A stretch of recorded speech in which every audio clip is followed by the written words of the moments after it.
2023 is said to be a year for growth and development, and we've already seen a lot of things going on an upswing as we move into the second half of the year. So we're claiming that this is the era of getting and doing better.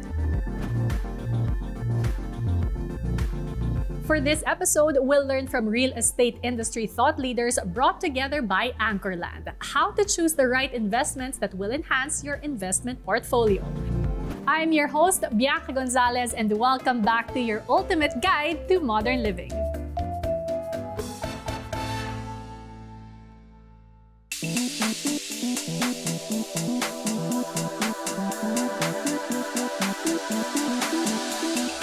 We've all heard about how buying and owning real estate is an excellent investment strategy. It provides steady gains from appreciation, protects against inflation, and has potential for passive income. But how do we go about investing in real estate strategically to maximize our returns?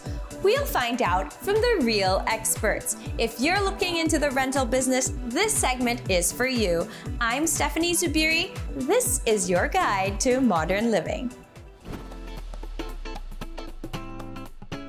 We're joined by real estate industry thought leaders who are here to share valuable insight for property seekers who want to choose right investments that will enhance their investment portfolio.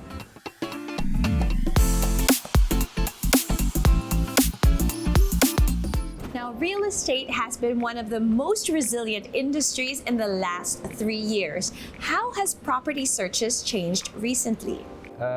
It's been resilient, and we've seen quite major shifts in terms of property seekers' needs and the demands and the types of searches that they're making.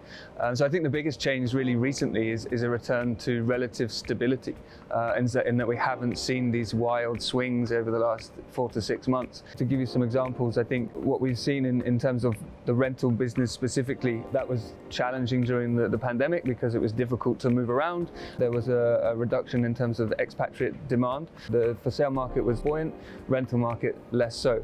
And so now we're back to a kind of 50-50 split. So the rental market is back, which is great, and back to the kind of pre-pandemic norms. Filipino real estate developers have been elevating the rental industry. What has been driving this collective effort? As developers are geared towards helping investors, we paved the way for a smart and sustainable way to invest and earn from our hard work. We at Anchorland, for instance, designed our offerings so that they can be better suited for rental business. Our very own Copton-based suites is an example of an ideal passive income venture. We call it Rentvestment. We all envision for Filipinos to be on the right side of modern investing. This is how we responded to the evolving needs of property seekers. Okay, now let's talk about this buzzword, rent vesting. Have the preferences of buyers really shifted towards rental properties, and how? In the past years, rental properties in the metro experienced a boom due to many factors such as foreign nationals relocating here for work or education, and international businesses are opening also in key districts here. We also have great tourism influx, which the Bay City, Manila is popular for. The lack for accommodation fuels the opportunity for rental business to succeed. So rental has been a tried and tested approach in generating a steady source of passive income. That is why we at Anchorland want to assure our clients and help them grow their investment portfolio. How can we make sure that our Rentvestment properties stay sustainable and, above all, resilient? We hear about those terms all the time, resilience and sustainability. And a lot of people talk about net zero or climate or the ability to work in the challenges of our cities. But we've been doing a lot of sustainable legacy design all over the world.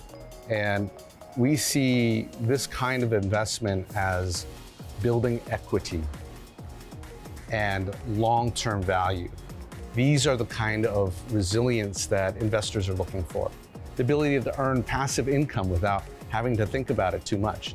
And when we're talking about rental properties in the right place, right location where people are coming together, then we're talking about products that when developed by the right developers, capture not just living as a utilitarian thing, but all the things that come with it, the services, the lifestyle, access to culture, access to sports, access to health, and to education. And when you put all that into a mix, then you're talking about a resilience of asset that survives any black swan event. Now we're seeing the rise of smart home technology. Is this something that also influences the property investment experience? Yes, very much. Actually, I remember around 12 years ago when I had my first Airbnb experience. And the first thing that the landlord told me was to meet them in person because they had to let me in the space and give me the key. So imagine the hassle of actually owning a property where you'd have to physically go there and spend half your day figuring out what time they should need to meet that person to let them in, and also checking out. So when the smart lock system first came out, this changed everything. From the comforts of your own home, you could actually turn on the door, or you could actually give the password or change it whenever the person has to leave. Another technology that's really important nowadays that I notice is convenience. I mean, the power of software, the power of apps. People forget that when it comes to a rental business, there's a lot of inconveniences attached to it. For example, scheduling the cleaning lady or scheduling the tenant when they're going to come in and leave. So with all of that, it makes it much easier now in the comforts of your own home because you have an app or a cell phone to manipulate all these activities. As an expert, what standards do you use as a measure of success for Rentvestments? 3 things I'd like the audience to learn from this session today. So first, if they're looking at properties to buy, today is the right time to do so. So timing is everything. The market right now is recovering. So if you're looking for properties, cash is king. If you have cash, leverage that and find the best property for you. Second, location. And our speakers here have mentioned location. So look at the area, the future of the area as well. Go there, see it, feel it, think of what will happen, how many years down the road. And I'm sure you'll never go wrong when the area is vibrant.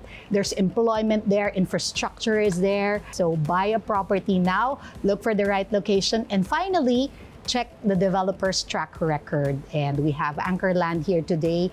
They've made great projects all over Metro Manila. They have a brand, they have a reputation also. So those 3 things, I hope the audience will take that with them. Now, thank you all so much. What an enlightening conversation on rentvesting with our real estate experts. We've learned how to maximize our returns on investment properties, how to choose rentvestment properties, and what rentvesting trends to watch out for. Now, hopefully, you've picked up a lot of pointers that can help you get the most out of your rentvestments. Once again, I'm Stephanie Zubiri, and this has been your guide to modern living. Thank you.